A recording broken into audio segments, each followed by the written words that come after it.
We'll be talking a little bit about how this process happens, particularly in the sessions. A group of 8 to 12 persons sit in a circle, gathered around a table. On the table there is a candle, a reminder of the Spirit's presence, and a Bible, reminding us that God's Word provides light for the journey. There may also be a cross or crucifix, a chime to call us to silence, and at times other symbols for prayer and meditation.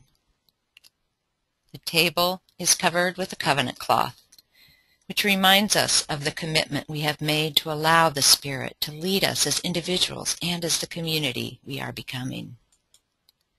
As in all small groups, we share questions and insights, but not in the unstructured conversational style we know best. Instead, we practice heart sharing, slowing down so that fewer words are spoken, but they emerge from deeper within us.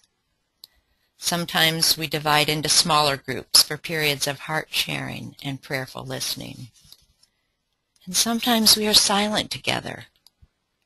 By keeping silence, we become sensitive to deeper, quieter voices, to the hunger inside, to the needs of our loved ones, to the cries of suffering people, to God's planet in distress. Life attitudes and spiritual disciplines invite us to integrate a spirituality of gospel living into the rhythm of our daily lives. Practices like listening, centering, slowing down, and letting go are all indications of a deep desire to reorient our lives. We practice sacred reading and prayerful listening slowly and thoughtfully, listening for God both in the words we hear or read and in the silences between the words. Barings letters commissioned by Just Faith Ministries are messages from contemporary spiritual pathfinders whose struggles and insights inform our journeys.